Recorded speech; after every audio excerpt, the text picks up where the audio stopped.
This is the Your Money Hour podcast. I am your host, Dakota Grady.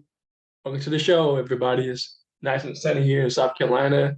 Wherever you are, thank you for joining us today. I have a guest, Miss Nurse K, as they call her, or King V, and she is with Ivannah Wellness Recovery in Atlanta, Georgia. So I wanted to have her on as a guest today. Before we get started, I want to tell you about my solutions, which are personal finance and accounting and taxes. So I specifically focus on nurse practitioners or entrepreneurs who have businesses and need help managing their coins so that they can have peace of mind. Contact me today at dakotagrady.com so that you can have peace of mind and not be broke. Broke. Nurse K, welcome to the show. Tell us about who you are and what you do. Well, my name is Nurse K, also known as Nurse V. I am the CEO of Ivannah Wellness Spa and Recovery. I am a registered nurse. I go ahead and I pretty much became, I was a CNA, PCT, medical assistant, LPN, turned RN, which is registered nurse. And I eventually became my own CEO and I opened up my own wellness spa. Me and my sister started the business together. We originally wanted to tailor just to non-invasive procedures, but now we have grown into invasive procedures where we help people who just received post-op recovery. Cosmetic surgery, such as liposuction, lipo 360, BBLs, tummy tucks, things of that nature. We do the lymphatic massages, we do the wood therapies, we do the yoni steams, we do the private nurse care where we come to you, pick you up from surgery, and recover you for whatever allotted amount of days that you need me to recover you. Usually 3 to 5 to 7 days, or sometimes some individuals just want one night because they have a loved one with them. So that's pretty much what I do. I am the king of post-op. Well, talk about that. Like you're a lady, but how are you the king? Help me understand it.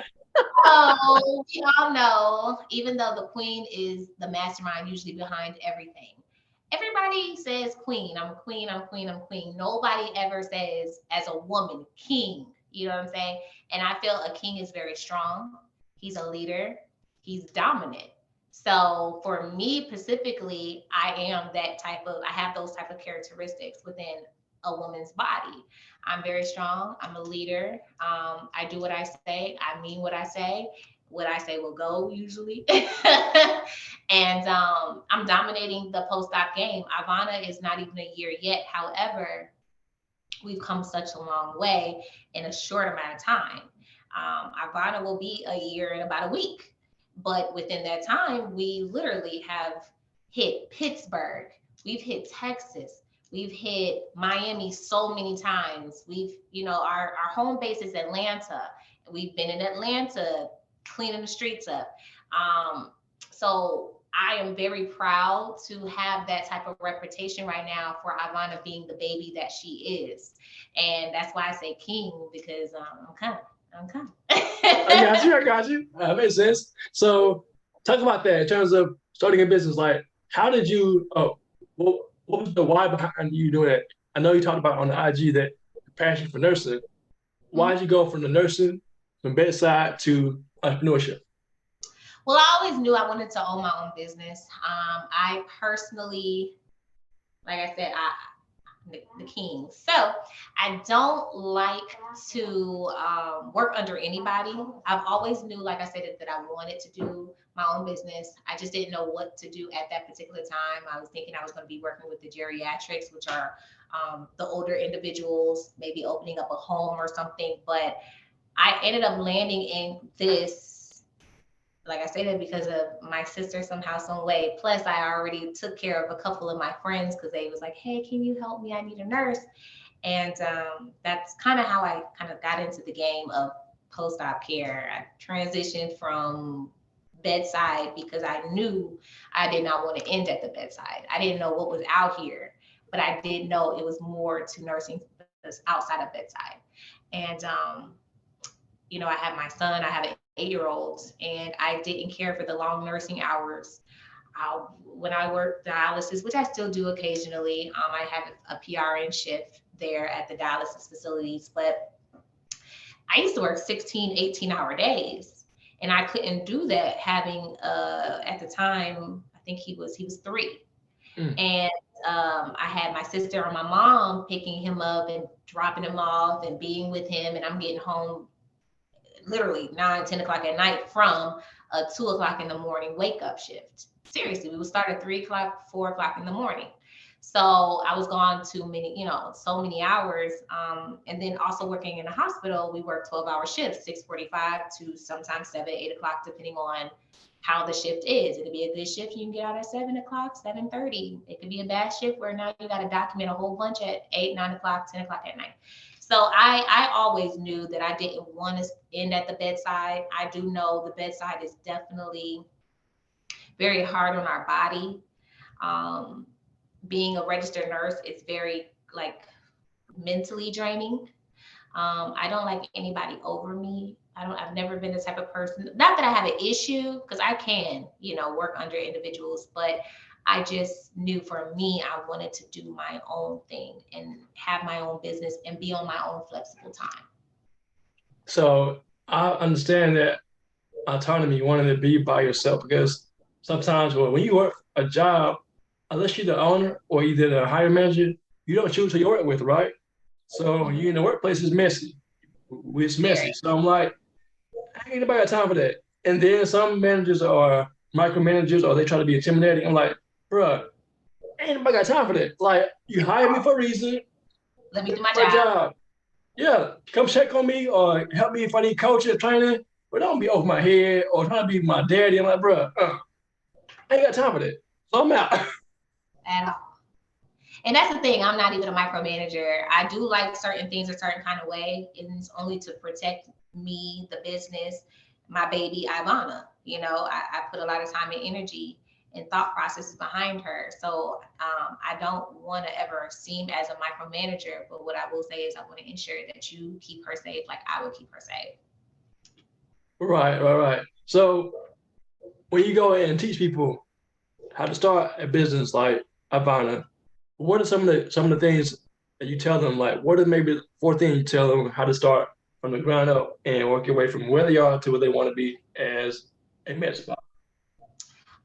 If it depends on your skill set, that's definitely what's very, very important. So if you don't have a background in whatever services that you are going to be having as your services, you definitely need to get that training. That's very important. Naturally be legalized. Make sure you have your proper LLCs. Make sure you register yourself through the Secretary of State's. Make sure you have your insurance. That's very important for protecting you and protecting your business, and not only just business insurance, but personal insurance. If you are a nurse, you should know what I'm talking about. We have to carry certain insurance, but we don't have to, but it's wise for us to carry certain types of insurance so that we can protect ourselves as well. Making sure you have proper accounting individuals in your life. Making sure you have proper staff. If it's not just you, definitely make sure you have a dependable and reliable staff to ensure that the business is in proper hands when you're not there. Right. So in terms of the structure of a business, do you recommend somebody getting a lawyer, or I mean, because some people say yes or no? I recommend having a lawyer on the team. I do. I do recommend having a lawyer on the team for them to, if anything ever did happen, God forbid, and somebody's trying to come for your business and sue you or whatever the case may be, they're already retained. You know what I mean? It's definitely, and it's sometimes just having regular legal advice, just not only from the Secretary of State's, because in a med spa we have to align with the proper protocols of the state and the scope of practices that we can do. But not only that, we still have to be legally handled. And that's why I do recommend that we do have a lawyer on the team. But I mean, if you feel like whatever you're doing is beneficial for you without a lawyer, fine. But to be honest, lawyers are definitely good when it comes to paperwork and just making sure that if anything ever did happen, or if you want legal advice, they're right there for you. Right. Now I know in certain states, if you're an NP and you have a business, you have to have a medical director. Is it Yeah, the same in Georgia or not? In Georgia, MPs cannot work under autonomy. They do have to have a medical director. But in like Florida, I believe they have their own autonomy. Yes, they do. Mm-hmm. Yes. So I actually have a client in Florida. These are all things you need to know, and to be honest with you, they say you're not doing business right if you're not failing. And that's also including information. You have to understand your state laws, okay? And a lot of people get into these things and they don't understand their laws. And then that's why they either close down or the state board is coming at your door. And if you don't have those documents aligned, oh, you're shut down. And your So I license is learned, taken away.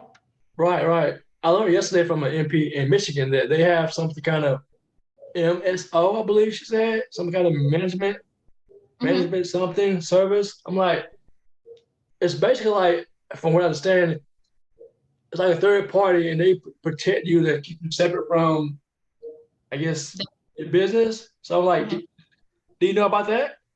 I've heard about it. I personally haven't tailored to it. My father, he has his own business, so I kind of stole a lot of his people. So, he's been in business over, I'm 30 now. So he's been in business over 30 years and very successful. So I kind of and he has a great team. And if they weren't great, he got rid of them. So the ones that are now in position, I kind of adapted them and they've been handling me. So I haven't really needed to get into that mess up. Wow. So your dad is in similar industry? He's not in the same industry. He's actually in trucking. Oh, wow. He has housing, yes. So interesting. Property and trucking. All right. So entrepreneurship is something that is already in your family. So you learned about it, right? Definitely has always been in my family, yes.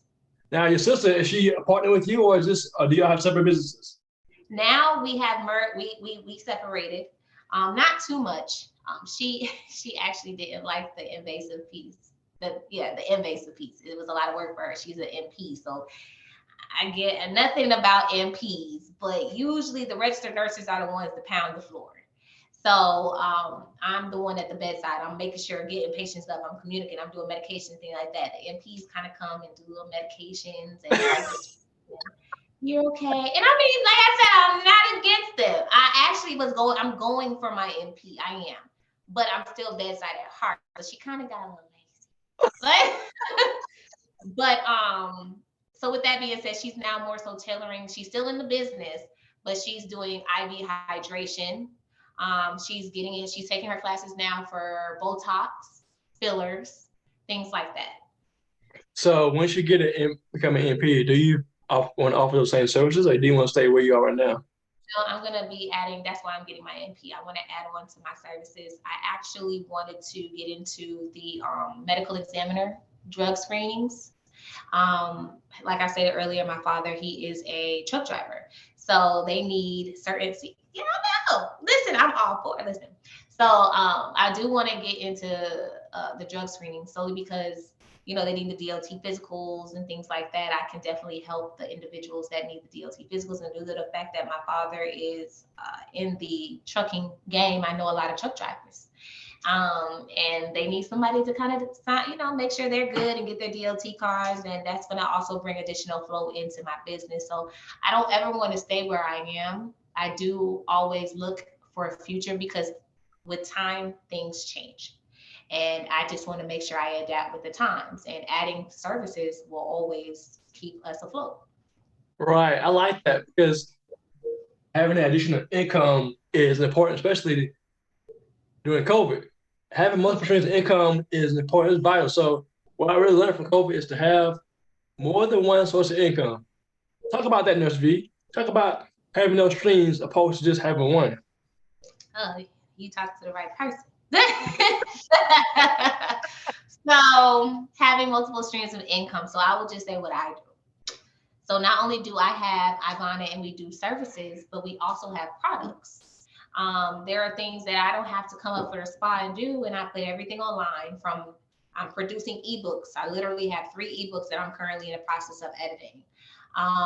And that's going to tailor to post-op supply list that you may need from a class if you are interested in taking it. Instead of you actually being in the class, you can purchase the book. I'm actually in the now Turo game, so that's a little mini passive income piece. I'm doing some other, like I said, the products. So I also have, for the individuals, ladies that have the dark scars and stuff, I have turmeric bars of soap that I also have for the ladies that want to decrease their dark spots.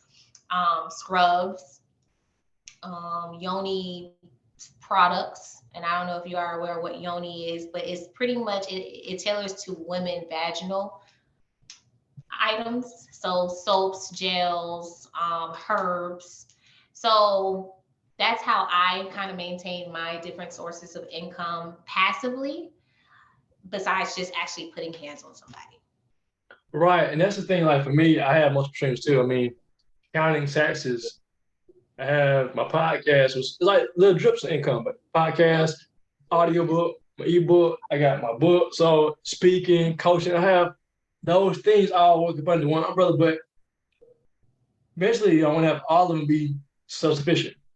Mm-hmm. Because if one starts working, you got another flow. It's like having a chair. You got a stool that has 3 legs on it. If one of them falls off, you're living, right? But you still got 2 legs. You still got other ones coming in, and it's okay. Or if that one is kind of slowing down, is dripping down, it's perfectly fine. I got another flow over here. I got a river. So yeah, it's definitely important to have more than one income. It definitely is. And even if it's just 2, that's perfectly fine too. You rely on one, you rely on another. But I want to say my mentor told me to have at least 3 or 4 LLCs. Oh wow. So like one of my, I guess, a person that I really admire is Jay-Z. When the guy I got a picture of my phone thing. I think he had like 7 streams of income. I'm like 7 streams of income. I'm like, bro, that's what I want to have, because I want to be able to go places and not have to do about bookkeeping and taxes. And I'm like, I want to be able to go spend time with my wife on the beach somewhere and money coming in regardless. Right. I'm with you. Listen, I remember my first time I woke up to, and it wasn't much, but it was like $100. I had a account on Etsy. And like I said, I do the soaps, the herbs, and things like that. And so I woke up to like 4 to 5 sales. It was like almost $200. And that to me was a success. I was like, yo, like I finally know what they're talking about, making money in your sleep. I made money in my sleep. Oh my God. You know, so it definitely is important. It's definitely right. It's a great feeling. It definitely is a great feeling. It is. So talk about the marketing piece of your business. Mm-hmm. You say you've been in Miami, of course you're in Atlanta, you say things at Texas. So talk about how you position yourself in other states to be the king. Well, my clients do that. They help me. So with the COVID thing now, usually we're not able to kind of go into the offices. You know, they kind of just want the actual client to go in. But what I usually do is sometimes I'll give my clients my card and say, hey, you know, if you don't mind placing it, if they're okay with it, and or pass it around to the other ladies, because even though they don't know me physically or they may not need my services at that moment, this is a cosmetic world now. We know that you probably know a good 2 to 3 women minimum that might need a procedure done. And hey, they can probably express that they didn't have that nurse. Hey, you might need one. And I remember there was a girl that put, you know, whatever, and I followed her. So that's kind of how I do it. When I'm at home, I literally posted my card on the McDonald's speaker. And you know, hey, you want a burger? You want a surgery? Let's go. But I've literally done that. I go to different type of networking events. I try to tailor and circle myself around other entrepreneurs, nursepreneurs. And I even also try to communicate with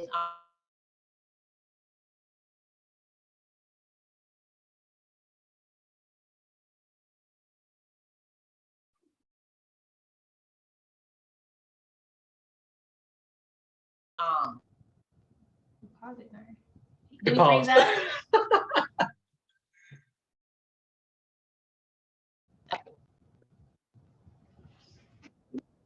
Okay. Can you hear me now? I We're can, yes, good. I hear you now. So I mean, in regards to and then I also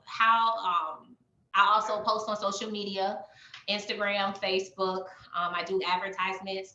I've had women say they went on our YouTube channel and they found us, and just word of mouth. To be honest with you, I literally with one client, I got 3 ladies. Wow. Mm-hmm. Wow. So how has social media helped your business as a posting or either ads?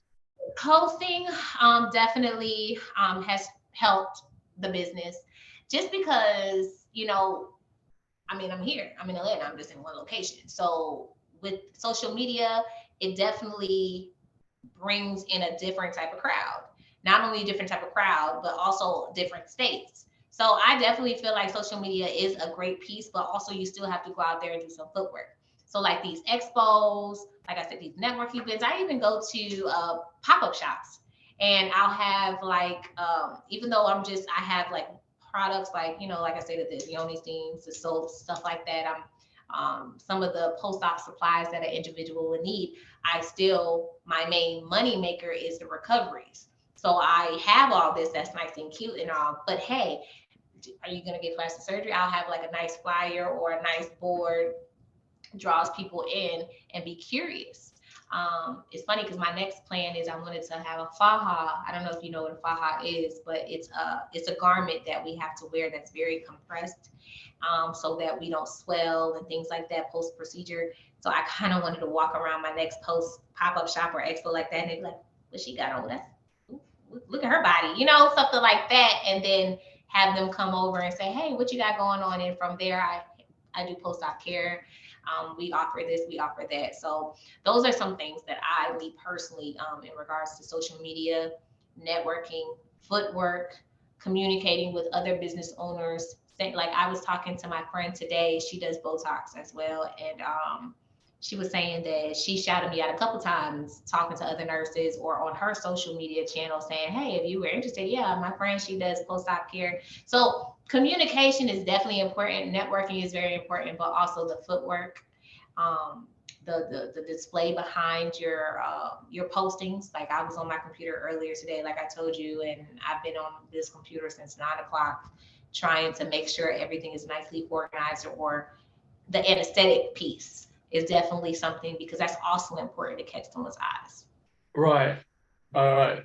Let's get started here. So as we wrap up here, I want to have you talk about what are 3 keys that you can tell any business owner, especially in the medical field, that you learned starting a business. I mean, like, what's things successes, maybe 2 successes, and one thing that was a failure that you learned from in your business. Successes. I will definitely say making sure everything is set up correctly. Your foundation has to be set up. If it's not, you will fail. But definitely make sure everything is up and aligned, making sure you have the right team behind you. And not only, even if it's not like a team working in your location, just like we were talking about the lawyers and the legal piece of it. So those are some different things that I will say that has definitely helped me be successful. Not only that, surround yourself with individuals that mean you well. I can't even, not even 5 people I can say outside of my mom that, has been that mental support for me. Okay, I don't need you financially. I need you mentally, because this is a very, very like stressful thing. Being an entrepreneur never stops.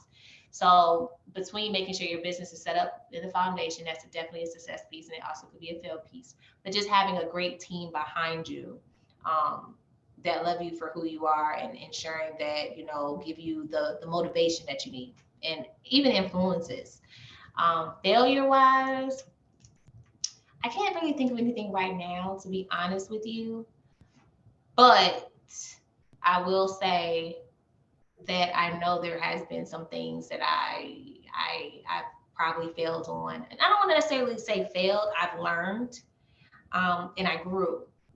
But I can't really think of them right now, to be honest with you. But I know it has. I definitely don't. You can't be where you are without failure. You know what I mean? Right. Right. Right. Even if So you're an option, so you got to keep going.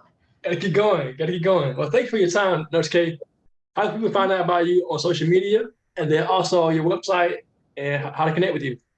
All right. If anybody's interested in getting some cosmetic surgery and getting the personality of Nurse K, aka Nurse V, King of Post-op, you can find me on Ivannah Wellness Spa and Recovery on Instagram. On Facebook, it's Ivannah WSR. On TikTok, it's Ivannah Wellness Spa.